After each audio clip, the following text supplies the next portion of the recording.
right, good morning. Good morning.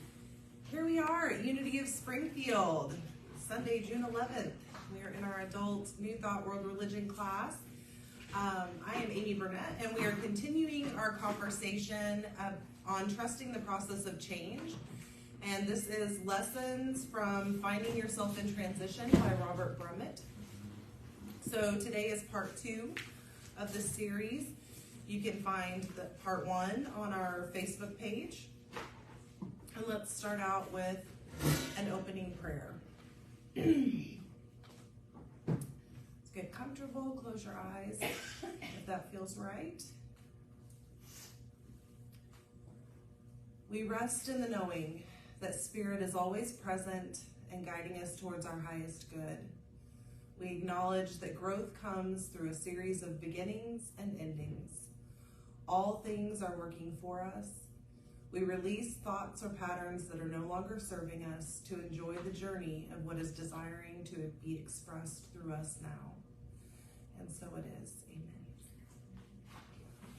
All right, so a reminder, this is what the book looks like. I'll also just say I'm experiencing either an allergy, something, or a summer cold, so I'm trying not to cough, and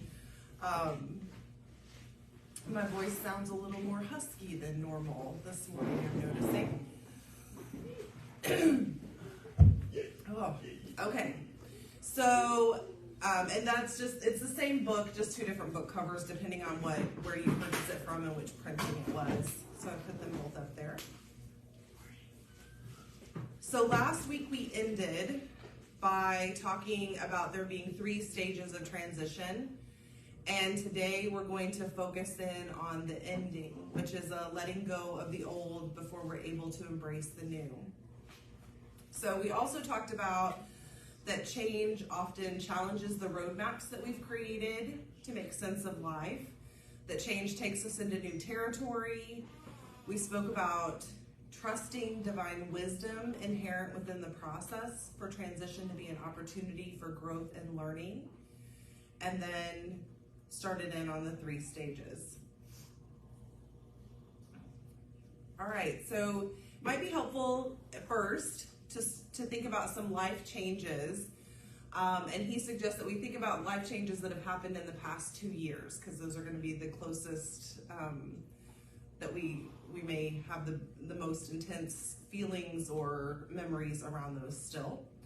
So this list contains things that we might classify as beginnings and those that we would view as endings.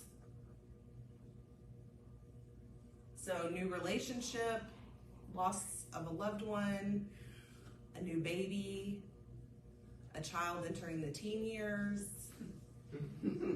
loss of a job, moving, loss of a pet, ending a relationship, care of an elder, a child leaving home, an extended illness, a new job, new abundance, a new pet, change in beliefs or attitudes, a significant change in health. So are there things on that list? You don't have to say which ones, but have we all experienced at least one thing within that in the last 2 years? And so it just, again, helpful to think about it. Do you consider that event an ending or a beginning, or both? And that's kind of what we're going to talk through and explore today. So within our human lifetimes, we have many beginnings and many endings. Every breath, each activity, our relationships, our physical body has had its beginning and it will have its end. We can view beginnings as a birth and endings as a type of death. And he talks about that in our culture, we tend to really celebrate beginnings, right? So things that we view as beginnings, we have big celebrations, we talk about it frequently, We want to hear all the details. But when we have mourning or have endings, we tend to mourn those things or deny those things, or those are the things that people don't want to talk about because there may be strong emotions or discomfort around those endings. So his examples are things like, we rejoice at the birth of a baby, but we see death as a tragedy. We celebrate a wedding, but often view divorce as a failure. And he says sometimes it's that we've chosen to see only the beginning in something, which is interesting. And his example is a graduation. So graduation is an ending of something, right? But we don't focus on that part. He said we call it a commencement. And then we talk about how this graduation is taking you into your future life, completely minimizing the fact that there's a chapter that is coming to an end in that moment as well. And so he said sometimes we do that. We don't honor the ending in it. We only honor the beginning. And that we can only truly experience a new beginning when we have fully dealt with the ending that preceded it. Otherwise, we simply carry the unfinished business of the past into the future. We all know what that feels like, right? When you don't deal with that experience or with the feelings or whatever, you don't allow it to move through you. You hold it in, and then we just carry that into whatever. And then he talks about, too, that what happens when we don't honor and move through the endings and we carry that into the next experience, then all of those start to kind of cumulatively add up. And that's where we have those moments where, somewhere along the road, there's an ending, and we truly feel like it is all ending, right? Because it's not just that one ending that we've been carrying, it's all of the other endings that we've stacked together, and it becomes at some point too big to hold down. So that's why he says we really have to fully deal with the endings to get to the blessing of the beginning. So he references 4 aspects of the ending experience. And the first he calls disengagement. And so he says this is the releasing of the interlocking that once existed with someone or something. So we are social beings. We like to make meaning out of this physical realm. And so we often become really interlocked with people that we see often, places that we go, activities that we attend in our daily lives. We really enjoy routines and we give meaning to all of those things around us. And he says we may not even fully understand how interlocked we are with those things until we begin to disengage from them. And that's where that saying, like, you don't really know what you had till it's gone kind of comes from, that some of those routines and people and places and things just have become such a part of our awareness in that moment that we don't even understand how tied to it we are, or what an anchor it is for us as we move through our day until something changes and it's no longer there. So he says endings can begin with a disengagement where we're conscious that we must disengage from a once familiar part of our lives. However, the disengagement could also come at the end of an ending if we're not conscious to the change. So he says sometimes we know, like we're making a conscious choice that something must end, or we see the ending coming, and so we disengage from whatever part. But this disengagement at the end of an ending, he uses the example of staying in a relationship or a job or a situation even after we've begun to withdraw our mental and emotional energy. So there was already a withdrawal happening, but we wait until the last possible moment to disengage from that external piece of that is going to truly mean the end. It is the end of the ending when we make that last disengagement.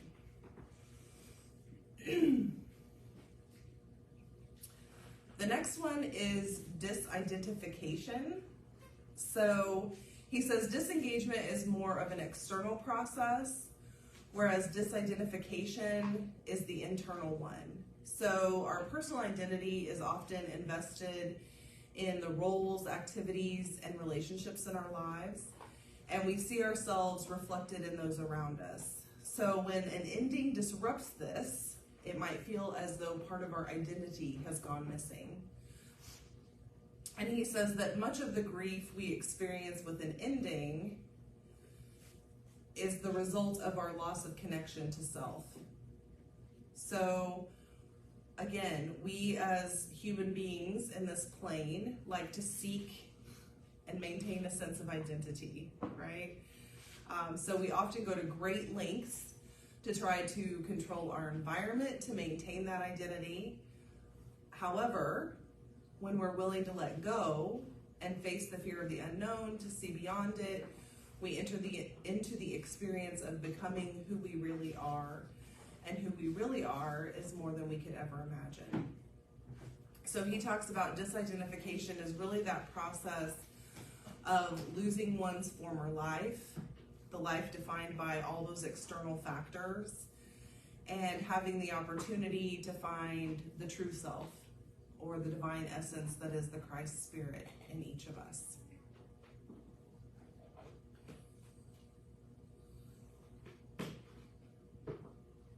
And the fourth, no, we're at the third, sorry, I'm in this presenter mode and I have to remember which side of the screen to look at. So the third is disenchantment. So to be enchanted is to be under a spell, and we can be enchanted by our cultural paradigm. So we often take cultural beliefs for granted and base our values, ideals, and goals on them. We may not even be aware that we've adopted these things until, again, something causes us to challenge them, right? So you grow up in a culture and there are certain things that it's just the way things are, and maybe you don't know to question it until much later. And that's what he's talking about here. Is that, so his example is the belief that external success brings happiness. So we spend all of this time and energy accumulating material things, accumulating social status, accumulating titles, or whatever it is that we see as that success, and yet still might not be happy. And so the first inclination of most people is then to say, oh, well, it's because I haven't collected the right things, or I haven't collected enough of the things, so I need to do more of that. And he says then there is this moment where we realize that there's not enough stuff in the universe to make us happy, right? So that is coming to grips with the fact that this long-held value belief system that we've bought into is a fallacy. It's not true. It's not getting us where we're going. But in order for us to truly sit into that, we have to recognize that this belief that we've been basing our life on has suddenly vanished. And that is the experience of disenchantment. Is that suddenly, the spell is broken on whatever that belief was, and we see kind of behind the veil. Yeah, John, do you have something? Yeah, when you said that, it's a belief that we don't have anymore, and I think of a belief as just a thought that you think a lot. So if all of a sudden you're no longer thinking that thought, or you're thinking a thought that's in opposition to that, then you become disenchanted. Yeah. He said it's like, Sleeping Beauty wakes up and goes, oh, hey, wait a minute. Yeah. I think it's Jaffellas call that chemicalization, and that can be a very deep place of confusion. And sometimes it helps to know this too shall pass. because it's those things that even when we have these moments of disenchantment where we think, oh gosh, like stuff isn't going to make me happy, or social status isn't going to make me happy, just because we have that moment of awareness doesn't mean that all of the patterns of behavior and all of the old thoughts that went with that just poof out of our brains and poof out of our lives, right? Because we've built a whole system based on this. So yes, it can be a really challenging time of going, okay, well, now some of those disenchantments are really beautiful. And he says, most of what we call spiritual growth is a process of stripping away the outgrown enchantments that we've been living under.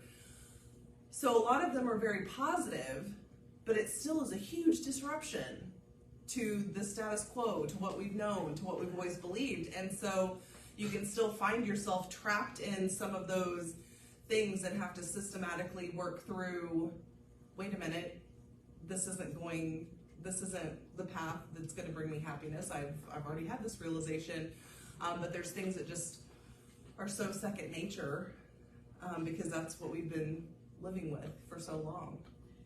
Yeah. I hope you don't mind me just back up a step. Nobody was talking, so I was like, is it just last minute? Sorry, I didn't know. When you were talking about the whole attachment thing, one of the coolest experiences I ever had was a relationship I was in a long time ago. We did a transition in our relationship, and it could apply to any dynamic. And especially when you add the component of mental health, John, you can understand this, but it could be the disruption, immediate change, or, like how you process. And even though it's not another person's responsibility, obviously, to fix their emotions, it's so important how you communicate in that. And then I'm talking to anyone, like if someone here said, I'm leaving, I'm moving, it would be really difficult to say goodbye to them, right? Even though we're really together in spirit. But like this, and attachment theories also come into play with attachment, of how people process that and how they work through that. And so really, when you're comparing back to cultures and how you're raised, or how people we've just always done it this way, learning to be effective in your communication can make this whole experience, no matter friendship or relationship, so much better. Yeah, and I think that, him going through these 4 aspects of the ending experience is really so that we have that awareness that that's not only happening with us, but those around us, and that we can be honoring of those experiences, because these are the things that we often, if someone says, if you're talking to someone, you say, oh, how have you been?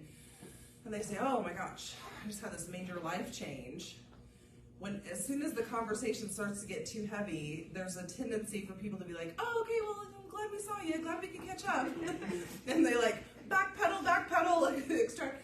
But if even if you're, maybe you can't stay in the conversation or whatever, but even to say something like, wow, that is a really big life change, and I'm sure there's a lot of feelings that are coming up with that. I hope you move through that with peace, or some acknowledgement that there is an upheaval when these things happen, even when they're good. There is that upheaval. Sorry, guys. Oh. The 4th is disorientation.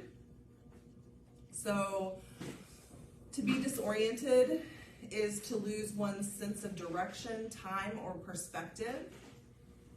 So an ending may trigger any or all of these experiences. And I think this is what LB was talking about. Like, it can lead to complete disorientation. What is up was down, what's down was up. We don't know if the path we're on is taking an extreme fork, or, we just are really disoriented. So again, those roadmaps that we once used to guide our lives may suddenly be useless. It's no longer pointing us in the direction. It's no longer telling us where to go. And he says the navigational instruments that we've always depended on no longer work. So those thoughts, those beliefs, those patterns, the coping skills, all the things that we've used to get through or to navigate that map, they don't work with a new way of thinking, or when you're switching gears.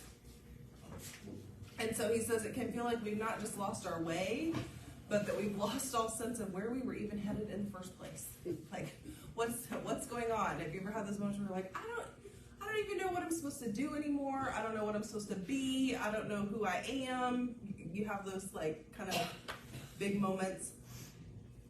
And he says, and that's because disorientation is resulting from, it's the dismantling of the old self, the old life, the old reality, and that it's a necessary step in the development of a new, transformed self open to greater reality.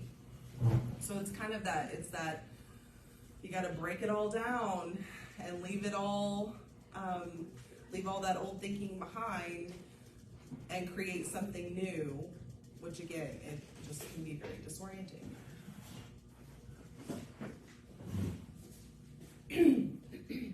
So then Burnett goes into,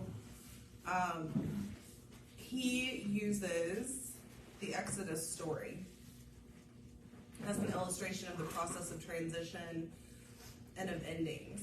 So we've got to get into a little bit of the story here and then break down his thoughts with it. So the Israelites originally settled in Egypt in response to a famine, and Jacob learned that there was grain in Egypt and sent his sons to buy grain for them. When they arrived, they learned that their brother Joseph was living in Egypt, and he was in charge of selling the grain. And he then invited his father Jacob, also known as Israel, and his brothers to live in Egypt. So he says initially Egypt was a godsend, right? It was like the best thing that happened to them. It kept them from starving. And he says, so it's a reminder that what saves us at one point in our history can later imprison us. Literally. Yeah. Because about 400 years later, after Jacob and his family had settled in Egypt, the circumstances had changed significantly. So over the years, the Israelites' numbers had grown, and the Pharaoh felt threatened by this, and so he made them into slaves. So this land that they had once entered as was their savior, because it kept them from the people from starving, now they were imprisoned by it, and they were enslaved by the Pharaoh. And he says that the metaphysical significance of this part of the story is that as children, we may form certain patterns of thinking, feeling, and behaving that get our needs met. And then as adults, we start to realize that these same patterns are keeping us in bondage. Right? Okay. Wow. He says, so then Moses, an Israelite, who was a baby that was found by the Pharaoh's daughter and raised in the Pharaoh's household, while he was growing up, Moses saw much abuse of the Hebrew workers. At one point, he gets involved with trying to save a worker and ends up killing an Egyptian, fearing that he's going to be arrested or put to death. He flees the country. He later marries, has children, and one day, while tending his sheep, he's visited by God through a burning bush and instructed to lead his people out of bondage. So he returns to Egypt, and this is much paraphrased, as you know, but he returns to Egypt and approaches the Pharaoh, who refuses to release the Israelites. And then we know what happens, right? So then they're visited by 10 plagues. The Pharaoh loses his own son. And finally, at the end of this, he relents and says, okay, I give my permission for you to leave. So Burnett says Egypt here represents the unawakened life ruled by external conditions. And the Pharaoh represents the personal ego. And he says, just like the Pharaoh, it is often only after we've been plagued with suffering that the ego relinquishes control and we can hear the voice of spirit or higher self.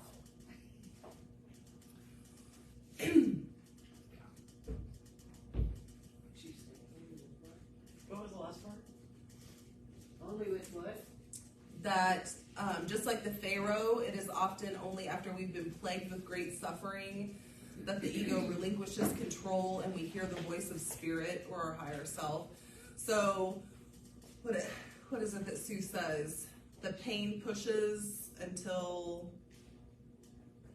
what pulls? Until truth pulls. The pain pushes. Slim Susan. Yeah, she says it so often. Yeah, Mary. Oh, Go ahead. Here. And the vision. The pain pushes until the vision pulls. And you know, I say this all the time. It's like we know this stuff works when we do it, and yet we still. It's like we have to go through all the plagues before we have enough pain where we're going, okay, we're going to do this different. And it is. It's that whole thing of the learned behavior, those survival things that we learn growing up, depending on what our situation is. Like growing up with an alcoholic, and you learn all of these things to survive and to deal with what the situation is. And then as an adult, you're still applying all of those things that you did as a child as survival techniques, but you're not in that situation anymore and you don't need them. You know, I found out going to Al-Anon, it was like, I didn't even know I needed to go to Al-Anon until I got there, and then it was like, oh my gosh, Right. you know, here are all these amazing, these things that I learned as a kid. Not that I grew up with an alcoholic, but there was something in there somewhere that I learned these things. And I got there and recognized all of these things that I was doing. And the 12-step programs and Unity are so equal, and they're so parallel. And you know it works, and yet we still have to decide we're in enough pain before we release it and go, okay, I can't do this. Yeah, and so Brahman says that's us having a Pharaoh experience. Like it's the ego coming in, which what do we say ego stands for? Edging God out, right? So that voice is keeping us from hearing the voice of spirit or our higher self. Did we have another comment in there or no? Okay.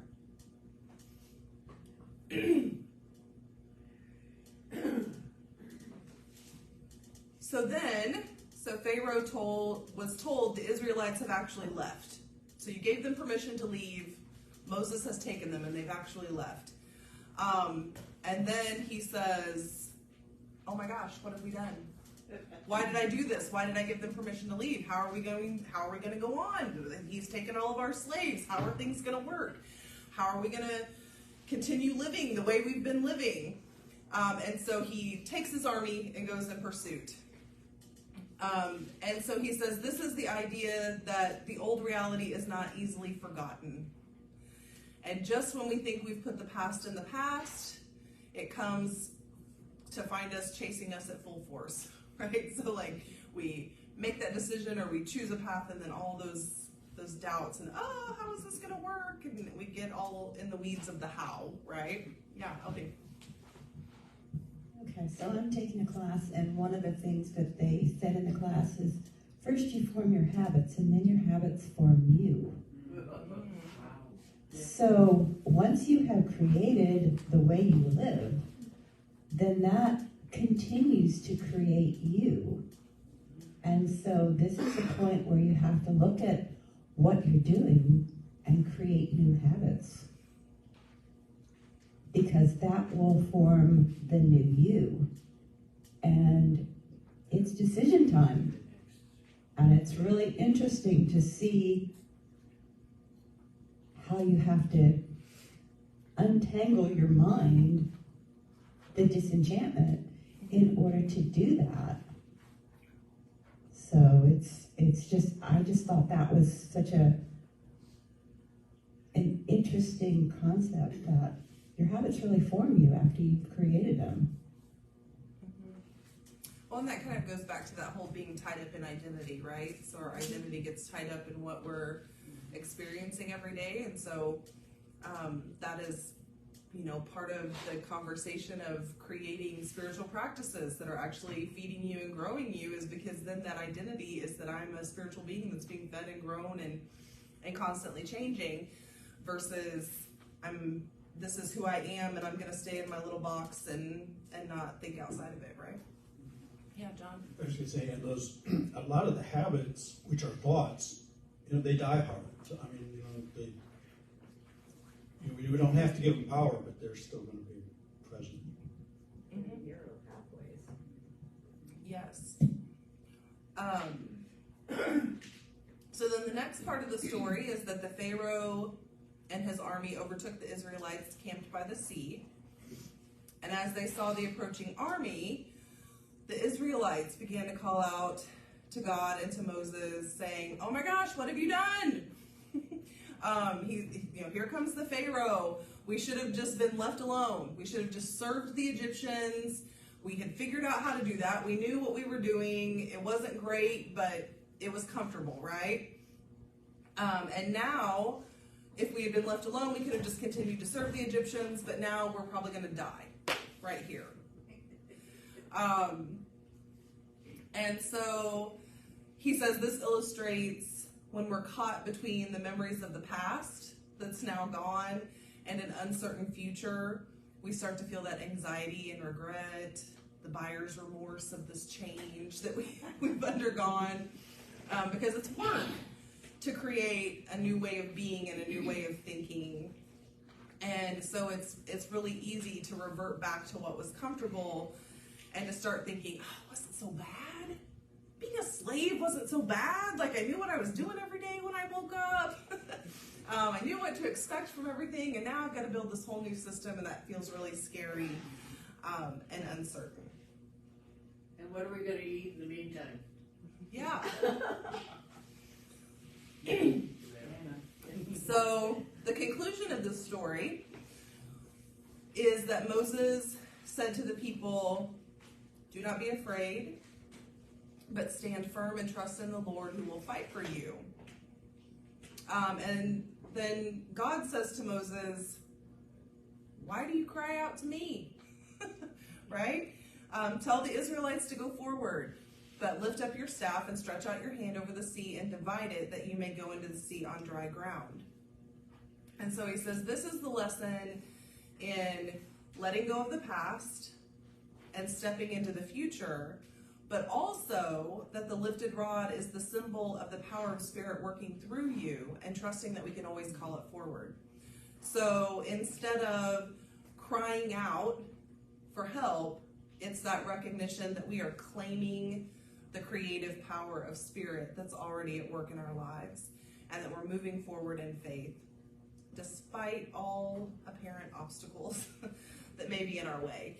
And so that, we're talking about the endings, but we're also recognizing that in all things, in all experiences, there is the presence of Spirit. And so Brummett talks a lot about, as we're talking through each stage, recognizing that and knowing that that's what we fall back on, or that's what the underlying awareness that will help us through each stage. Are there any thoughts on that part of the story? Yeah. That's having to trust. It's having to surrender, and it's having to trust that God, the universe, Gus, whatever, has your back. And that's kind of it's a breaking point that you come down to, that you have to make that decision, or else you're going to turn back and be in the bondage. So it's deciding to decide. Yeah, and that's this whole series, like I said, we'll keep going back to that, because that is the trusting the process of change, knowing that whatever part of the journey we're on, we are fully supported in that, and that when we do, lean into that trust, then the pathway becomes a lot more clear and has a lot less obstacles. You know, as a kid, for those of us that may have been raised in Dogmore and been raised in the church, we heard this story like, you know, all the time and taught to us. But to me, I kind of processed it as, you know, we must do better, we must be more obedient, we must do, versus this is the beauty of metaphysics right here. Because I kind of see now the staff representing, he literally is speaking into existence, and we know, you know, especially those of us that are Abraham Hicks fans, that we talk a lot about speak it out into the universe and it will happen. And there's a lot of more examples that I'm just thinking about in the text of, you know, the Bible, that's really what was happening, was taking your power, not feeling like I have to do, and then maybe God will show up and help me. You know, it's already there. Metaphysically, I don't know, that's just like a game changer for me to hear that and just to think about the switch that can happen. Right, and to really think about, you know, I think in other settings, you wouldn't hear that, you know, when God says, why cry out to me? That's really an acknowledgement of, you can do all things through me. Like, just believe it, claim it. You can do this. You have on your person right now the means to make this situation what you need it to be to get through. So don't rely on calling out to me to do it. Just take your power and do it. So I'm going to back up just a little bit. Yeah. This whole overlay. So I just felt moved to share all this week 4 different significant, very clear and specific things I've been brought to were about letting go of the judgment of the transitions and how we think we failed if we are taking a little while to do it, or we don't understand, or it's, you know, like the changes. So like in the law of attraction, you know, we sent a little thing on the A group that said, you know, it's all just the part of the journey. So the highest places I've ever been in my life, I realized that all of that stuff that I had guilt and blame and shame and stuff about got me to this point where I could see more clearly and care more, you know, whatever, evolve, mature. And you said something about letting go of jobs and stuff, but I was thinking relationships, man, we drag those out until we've just beat ourselves and each other bloody. Right. And an overview of all of that I've come to realize is, as a culture, we have such a beginning and end, black and white approach and paradigms to so many things. So like I was thinking, quitting smoking, where did we decide that if somebody had been smoking for 10, 20, 30, 40 years, if they didn't quit overnight, they had failed and they went back to smoking? And we take relationships and we make them be like, oh, we failed, rather than, okay, now I feel like golfing instead of bowling, you know, like how we put this whole judgment and paradigm and social thing around it. And yes, there are things to be said for parts and pieces of commitment and the staying of friendships that allow for deeper and stuff, but that doesn't mean that everything has to fall under that or it's bad and it failed. And I just think, you know, when you said that about relationships, I was thinking, oh, it's another place where we hang on until, oh my gosh, you know, and I don't know that I have any cosmic beliefs about the morality of staying once you're married and all of that stuff, but I just know that we just beat ourselves and each other up so bad with a failure attitude rather than growing, learning, transition things. Yeah. And expanding on that, because that's what I was thinking, I looked back at the relationships that I had, and I stayed in a relationship for 20 years that was toxic because it was what I knew.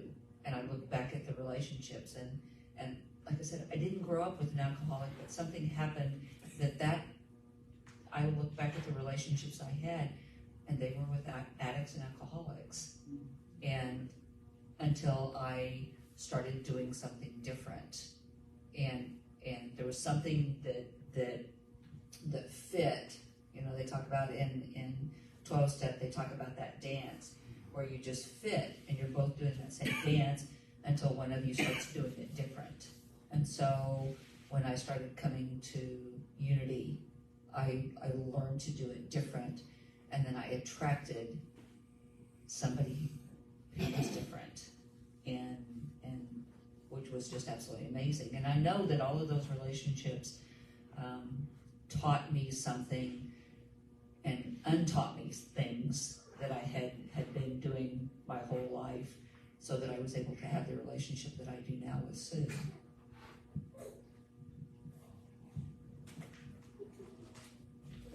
One of the things I find encouraging when you look at the staff and you look at the previous use of that staff before he got to the Red Sea, he was using it throughout the plagues. And so he was being educated, programmed to believe in himself and in his ability through that whole process. And so when we look at a point where we come to a crisis like this, we can look at what has been happening, what Source has been doing with us to build us up to the place where we can lift the staff. And that's the beauty of it. Yeah, he got to a place where it was a crisis, but he had all of that backup to get him to the point where, oh yeah, I can do this. And I think we don't always recognize that we have been progressing and that it's not such a drastic point. It's just, okay, we've been using this. We can just do the next step. Yeah, so we're constantly moving up that spiral, right? And it made me, what you guys were talking about made me think of the saying, every new beginning comes from something else's end. And so when we think of it that way, and that's what he's saying, like when we honor these endings and when we understand and break them down and realize that those human feelings that we're having, that humanness around those, it's all part of the growth of that experience and figuring out how we get closer to the I am within that experience. So he believes that the Exodus story is really rich in symbolism regarding endings. He reminds us that in the beginning of the story, Egypt was not inherently a bad place and actually saved the Israelites from starving. But over time, they outgrew that environment, just as we outgrow circumstances even when they were once good. He says that sometimes we need an internal Moses to lead us beyond our old life. So we need that something that calls us to start a journey that seems impossible or that is really scary. And he says, like the children of Israel, we may feel fear and anxiety. We might cling to the past.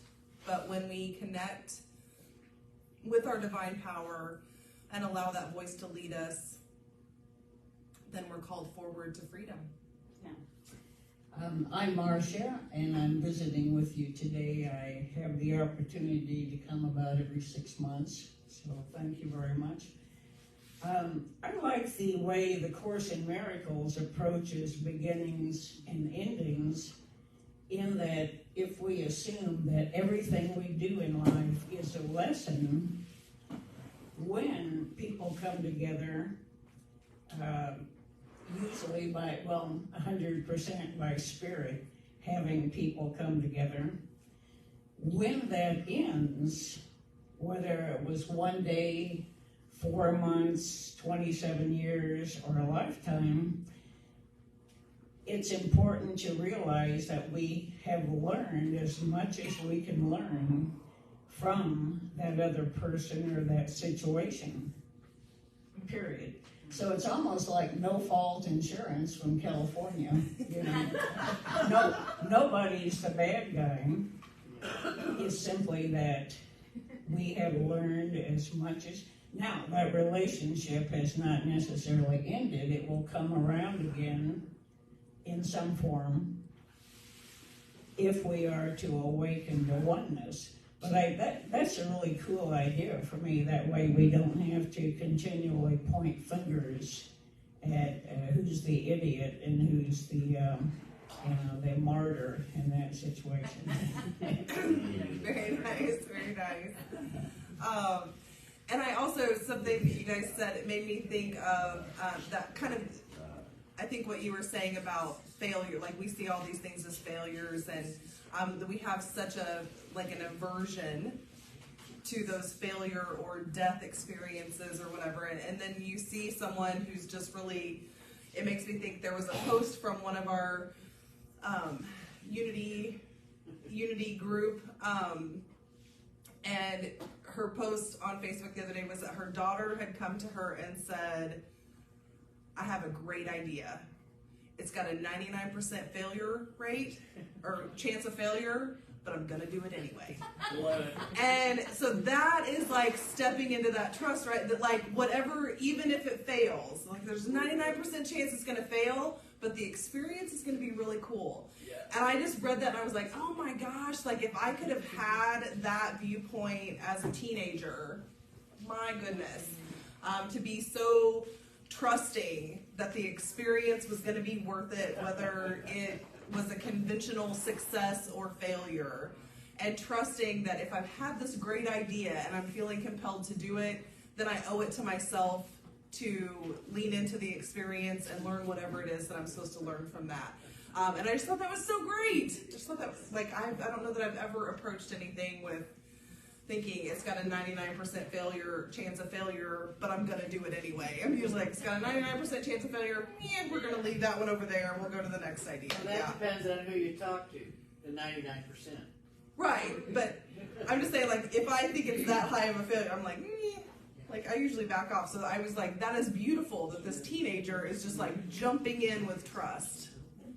I have this motto I use a lot, what do you have to lose? And so I talk to young people sometimes about, well, what you have to lose is it might be awkward, it might be uncomfortable, so what? Like if you get okay with not, you kind of like just look at that and go, oh, okay, no big deal. That changes everything in your life about how you dare to communicate and chances you take that don't really feel like chances anymore, because it's just like, okay, try this thing, So. Yeah, what's the saying that people said, it seems like it was a few years ago, that people would say, but did you die? Exactly. Like, if you're telling me about it, you're still here, so you obviously got, like, you had an experience and you learned something. Like, did you die? Nope, because you're still here. Like you said, was it really uncomfortable? Was it maybe painful? Was it embarrassing? Whatever, did you have to deal with a whole bunch of stuff? Yeah. But did you die? No. Stuff you made up, by the way. Yeah. Yeah, Brenda. Back whenever International Harvester was going from a conventional combine to the actual flow combine, they made over 100 different prototypes before they got the one that was a successful model to put in production. So a lot of times you fail so many times before you're successful, but whenever you had a successful part of your life, it's so much better than the failures ever was. Yeah. Nice. So there's another cool way we can think about all of the endings are the prototypes. It's just the prototypes to where we're headed. It's version 1, 2, 5, 20, 80, until we get to that point where we're connected with higher self. Awesome. So next week we're going to go into the void and talk that part out. John, do we have announcements back there?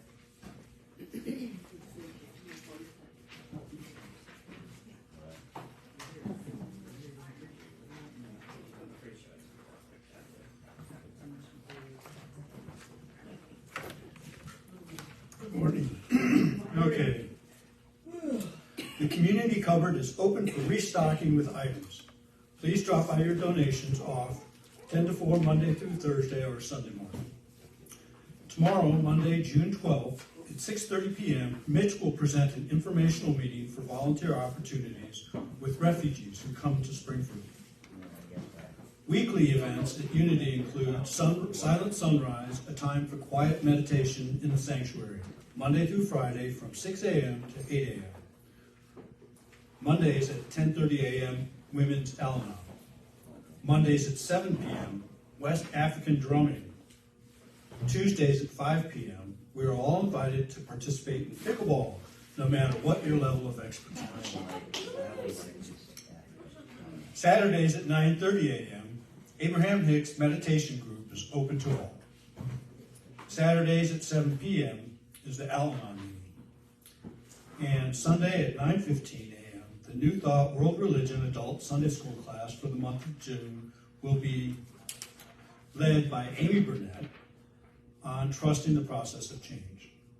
Thursday, June 15th at 6:30 p.m., the monthly midweek renewal service will be led by Amy Burnett. Juneteenth is next weekend. It celebrates the date that the slaves in Texas finally learned that they had been freed 2.5 years earlier. There are 3 local celebrations, 2 on Saturday and 1 on Monday. Unity has someone involved in all of them. Please contact Bobby Delmar if you would like to participate in creating connection and celebrating freedom. Unity's first Diversity Drag Bingo, featuring Ruby Diamond, will take place June 18th at the Hour House, located 326 South Avenue, starting at 5 p.m. There is no cover charge.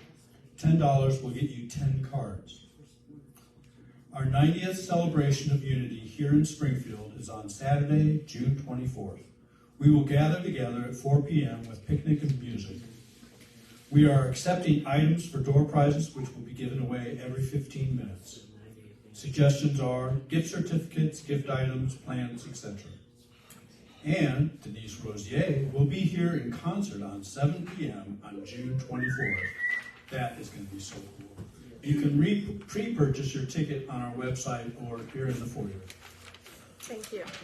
All right, so I just want to give a little plug for that last little bit of announcement. So the 90th celebration is that Unity has been in Springfield for 90 years this year. So we really want to celebrate that. We really want to, we've invited the community through press release and media to come and celebrate the fact that Unity has been a spiritual community in Springfield for 90 years. And then, as Spirit would have it, we had set a date for this 90th celebration at our annual retreat in February. And then Denise Rosier called and said, hey, I'm going to be in the area the weekend of June 24th. Is there any way that you guys would want me to come do a concert and participate in your service that weekend? And we said, absolutely, because then it just makes it an even bigger celebration. So those concert tickets are only $15, and that is a steal to come hear Denise sing. She has a beautiful voice. She writes beautiful songs. And she has, what was it? She just posted the other day the Posy Music Awards. She has songs nominated in 4 of the 9 categories that they recognize. So she is amazing. Please buy concert tickets. Let's fill the sanctuary for her. And then come before to celebrate with us with food. And there's going to be another band playing on the outdoor stage kind of as the opening act for her. And we're going to have food and we'll play games and just make it a great day. And then on Sunday morning, she's going to be our guest for the service. And so she's going to do the message and the music and just keep the celebration going. Awesome. It's going to be great. All right, we're ready to circle up. Thank you all for being here.